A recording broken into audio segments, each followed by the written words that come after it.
Hello students, commerce जनता party में आपका स्वागत है। आज हम करने वाले हैं क्लास 12 टर्म 2 बिजनेस स्टडीज के इंपॉर्टेंट क्वेश्चंस। तो चलिए स्टार्ट करते हैं। हमारे टर्म 2 में बिजनेस स्टडीज में टोटल 6 चैप्टर्स आ रहे हैं। 3 चैप्टर्स है पार्ट ए के, 3 चैप्टर्स है पार्ट बी के।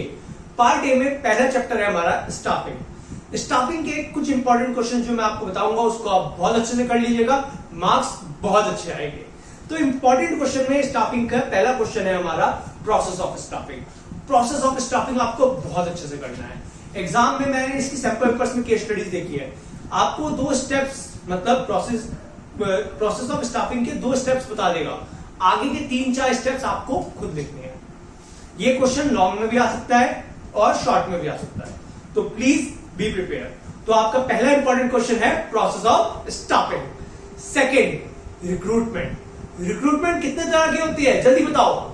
Internal source of recruitment, external source of recruitment. इसमें जो सबसे ज्यादा इंपॉर्टेंट होने वाला है मेरे according external source of recruitment. और एक्सटर्नल सोर्स ऑफ रिक्रूटमेंट में भी types of external source of recruitment. Types of external source of recruitment को आप बहुत अच्छे से करें। इसमें कैंपस रिक्रूटमेंट, डायरेक्ट रिक्रूटमेंट और आपका वेब पब्लिशिंग, इनको बहुत अच्छे देखें। और एक कैजुअल कॉलर, ये जरूर देख के जाए, ये आपके कहीं ना कहीं बहुत ज्यादा इंपॉर्टेंट क्वेश्चन हो गए।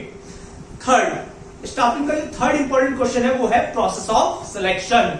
प्रोसेस ऑफ स्टाफिंग की तरह इसका भी ऐसा हो सकता है आपके 2 स्टेप्स को कवर करके दे दे कि 2 स्टेप्स हम कर चुके हैं, इसके बाद हमें क्या करना है। तो प्रोसेस ऑफ सिलेक्शन को भी आप पूरा अच्छे से याद करें जिससे आप आगे के स्टेप्स बता सकें। फिर आपको देखना है लास्ट स्टाफिंग का इंपॉर्टेंट क्वेश्चन, वो होगा इंपॉर्टेंस ऑफ ट्रेनिंग। ट्रेनिंग की importance, importance of training, organisation को क्या बेनिफिट मिलता है और एम्प्लॉय को क्या बेनिफिट मिलता है, दोनों को अच्छा कर ले। 6 पॉइंट का है, बस एकदम हो जाएगा। ठीक है, तो ये थे स्टाफिंग के इंपॉर्टेंट क्वेश्चन। अब देखेंगे हम डायरेक्टिंग के important question. Business studies part A का सेकंड इंपॉर्टेंट चैप्टर होने वाला है डायरेक्टिंग। डायरेक्टिंग में मैं आपको 3 इंपॉर्टेंट क्वेश्चंस बताऊंगा, अगर वो कर डाले तो सब कर डाले। तो उसमें हमारा पहला है Maslow need hierarchy theory. I am repeating, Maslow need hierarchy theory. ये बहुत इंपॉर्टेंट क्वेश्चन होने वाला है। ये जो क्वेश्चन है ये 5 नीड पे बेस्ड है। Physiological need, safety and security need, social needs, esteem needs, self actualisation needs. इनको कर लेना बहुत अच्छे से। फिर उसके बाद हमारा सेकंड होगा इंसेंटिव्स। एम्प्लॉयज को मोटिवेट करने के लिए हम क्या देते हैं, उनको इंसेंटिव्स देते हैं। इंसेंटिव्स 2 तरह के होते हैं, फाइनेंशियल, नॉन फाइनेंशियल, दोनों को अच्छे से करके जाना। फिर थर्ड इंपॉर्टेंट क्वेश्चन होगा हमारा लीडरशिप स्टाइल। इसका तो क्वेश्चन मुझे लगता है आएगा ही आएगा। लीडरशिप स्टाइल में हमारा पहला इंपॉर्टेंट क्वेश्चन है autocratic leadership style, second democratic leadership style, third laces-fair leadership style. तीनों को अच्छे से कर लेना। डायरेक्टिंग में अगर आपने ये 3 क्वेश्चन कर लिए तो मतलब आपने सब कर लिया। अब हम चलते हैं अपने पार्ट ए के नेक्स्ट चैप्टर की तरफ, जो है हमारा controlling. Business studies term 2 part A में जो चैप्टर 8 है कंट्रोलिंग, चैप्टर 8 जो कंट्रोलिंग है उसमें सिर्फ एक ही मुझे क्वेश्चन जो सबसे ज्यादा इंपॉर्टेंट स्ट्राइक करता है वो है process of controlling. Process of controlling को बहुत अच्छे से करिएगा। प्रोसेस ऑफ कंट्रोलिंग बहुत इंपॉर्टेंट क्वेश्चन है, उसको मिस आउट मत करिएगा। अगर उसको मिस आउट किया तो आप अपने मार्क्स को मिस आउट कर देंगे। तो प्रोसेस ऑफ कंट्रोलिंग चैप्टर 8 में से तो करना सब है यार, बट प्रोसेस ऑफ कंट्रोलिंग को बहुत अच्छे से करके जाना। अगर आप वो अच्छे से करके जाओगे तो मार्क्स डेफिनेटली अच्छे आएंगे। अब हम चलते हैं अपने पार्ट बी की तरफ।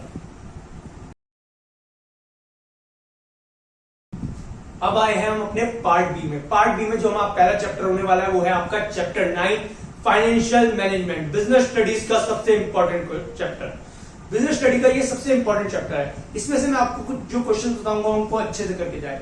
पहला है factor affecting investment decision.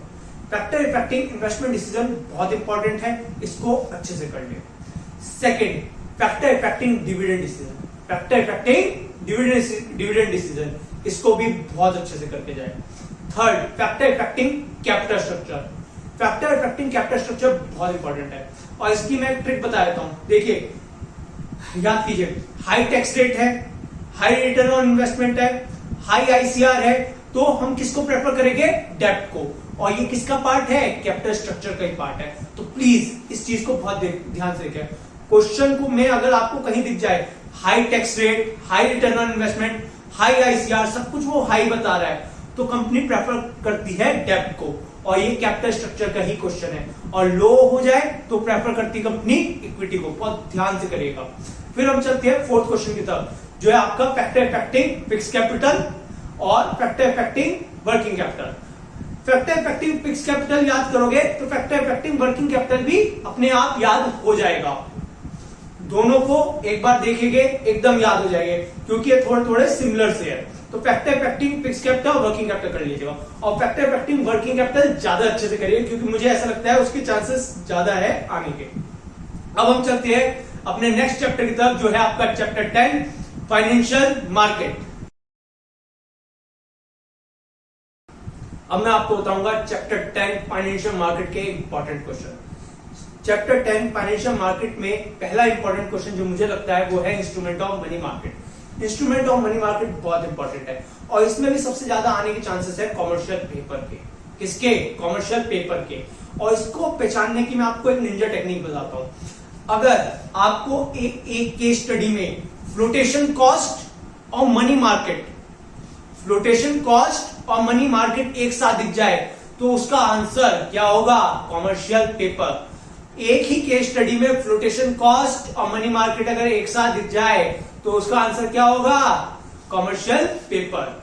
Second important question जो होगा वो होगा method of flotation of securities in primary market. Method of flotation of securities in primary market. वैसे ये 5 है, मैं तो कहूंगा आप 5 की 5 पढ़ लीजिए, बट अगर आप 5 की 5 पढ़ने में थोड़ा आलस करते हैं तो मैं आपको 3 तो पढ़ने को कहूंगा। एक तो offer for sale, private placement, right issue. इन 3 को डेफिनेटली पढ़ के जाओ, कोई ना कोई क्वेश्चन टकराएगा।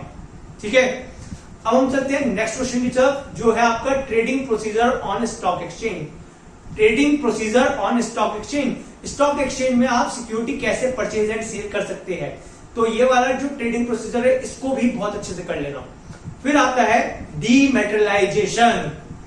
डीमैटेरियलाइजेशन को भी पहचानने की एक निंजा टेक्निक है। सिक्योरिटीज को फिजिकल फॉर्म से इलेक्ट्रॉनिक फॉर्म में कन्वर्ट करने को क्या बोलते हैं? डीमैटेरियलाइजेशन।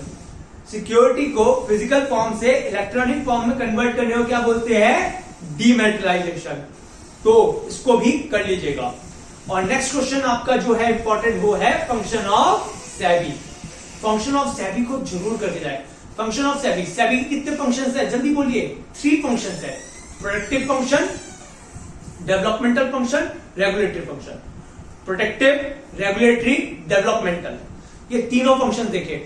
और किसी भी क्वेश्चन में अगर आपको माल प्रैक्टिस वर्ड दिख जाए या इनसाइडर ट्रेडिंग दिख जाए तो उसका आंसर होगा फंक्शन ऑफ सेबी का प्रोटेक्टिव फंक्शन।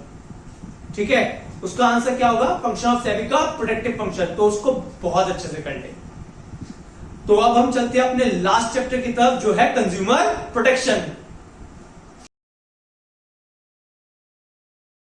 हमारा लास्ट इंपॉर्टेंट चैप्टर है chapter 12 consumer protection. Consumer protection में मैं आपको बस ये कहूंगा कंज्यूमर राइट पढ़ लेना, रिस्पॉन्सिबिलिटीज ऑफ कंज्यूमर पढ़ लीजिएगा, और 3 रिड्रेसल एजेंसीज पढ़ लेना, district form, state commission, national commission. बहुत छोटा चैप्टर है, बस 3 टॉपिक पढ़ने हैं, consumer rights, responsibilities of consumer and 3 redressal agency, एकदम हो जाएगा। और कोई भी अगर प्रॉब्लम आती है आपको तो मेरी आप इंस्टाग्राम आईडी पे डीएम कर सकते हैं, मैं आपकी डेफिनेटली हेल्प करूंगा।